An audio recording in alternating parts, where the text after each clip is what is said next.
ကျမမိတ်ဆွေများအလုံးမင်္ဂလာပါရှင်။ရဝေးရဲ့နေရာနေကျမကိုချစ်ခင်အားပေးကြတယ်။ယုံကြည်အားပေးကြတယ်။ခုနှစ်ရက်သားသမီးများအားလုံးရှင်းနေဖွာသားသမီးများအားလုံးစိတ်ချမ်းသာခြင်းကိုယ်ဤကျမ်းမာခြင်းနဲ့ပြည့်စုံပါစေရှင်။2028ခုနှစ်3လပိုင်းမတ်လအတွက်တနင်္ဂနွေသားသမီးကနေစပြီးတော့တလစာကံကြမ္မာများကိုကျမအနေနဲ့ဟောပြောပေးမှာဖြစ်ပါတယ်။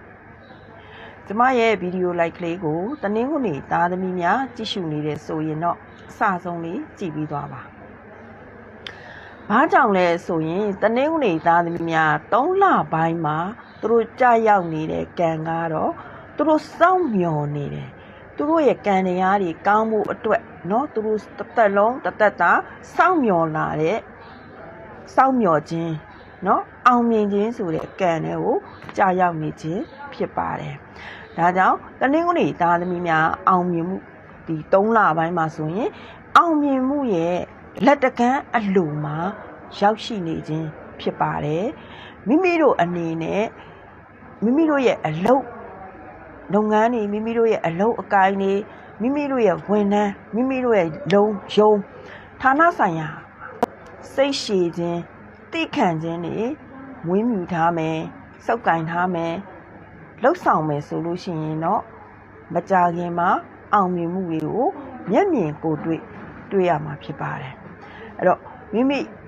ကိုမိမိဟာယုံကြည်မှုတွေရှိရမယ်အဲ့တော့တနင်္ဂနွေသားသမီးများဘလောက်ပဲအစင်မပြေမှုတွေကြုံကိုယုံကြည်မှုတွေမွေးမြူထားမယ်ကာလလို့ပြောလို့ရပါတယ်အနုပညာလုပ်ငန်းနဲ့ပတ်သက်ပြီးတော့အရန်ကောင်းပါတယ်အနုပညာအဆက်တွေကောင်းနေဝင်လာမယ်ဒီအချိန်ဒီကာလမှာအနုပညာခရီးတွေတွားရတတ်ပါတယ်ပညာရေးနဲ့ပတ်သက်ပြီးတော့ရီမန်းထားသလိုပဲကိုယ်စိတ်ထဲမှာတွေးထားသလိုပဲအောင်မြင်မှုရပါတယ်အောင်မြင်ပါလိမ့်မယ်မကြာခင်မှာကိုထိုးရတဲ့ထီဟာမမျော်လင့်မဲနဲ့ထီပေါက်တာမျိုးလေးလည်းကြုံရမှာဖြစ်ပါတယ်အဲ့တော့3လပိုင်းမှာတနင်္ဂနွေသားသမီးများကတော့ထီပေါက်ခင်းရှိပါတယ်မကြာခဏဆိုသလိုကိုယ့်ရဲ့ကျန်းမာရေးတော့ဂရုစိုက်ပေးရမှာဖြစ်ပါတယ်အသက်အန္တရာယ်ကတော့လုံးဝမရှိပါဘူးခေါင်းမူတာတို့ခေါင်းကိုက်တာတို့ဖြစ်တတ်ပါတယ်တနင်္ဂနွေသားသမီးများဒီကာလလေးမှာဦးခေါင်းပိုင်းနဲ့ပတ်သက်ပြီးတော့ယောဂဝေဒနာတွေခံစားရတတ်ပါတယ်လူမှုရေးနဲ့ပတ်သက်ပြီးတော့အနည်းအငယ်တိုက်ခံပြုတဘောမျိုးတွေရှိပါတယ်ထင်လွဲခြင်းတွေခံရတတ်ပါတယ်နိုင်ငံရေးနဲ့ပတ်သက်တာတွေမလှုပ်ဆောင်မိဖို့အထူးလိုအပ်ပါတယ်ဒီချိန်ဒီကာလမှာမိမိရဲ့နာမည်ကုန်တဲ့ကလူသိဒီချိန်ဒီကာလမှာမိမိရဲ့နာမည်ကုန်တဲ့တွေဟာအောင်မြင်မှုတွေနာမည်ကြော်ကြားမှုနာမည်ကောင်းရမှုတွေက3လပိုင်းမှာ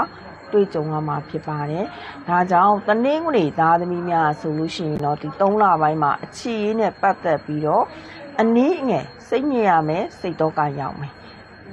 ခဏပါပဲဒါပေမဲ့လို့ပြန်လဲပြီးတော့အဆင်ပြေသွားတတ်ပါတယ်အိမ်အောင်ရေးနဲ့ပတ်သက်ပြီးတော့ကြတော့မိမိရဲ့အိမ်အောင်ဘက်ကမိမိပုံမှာ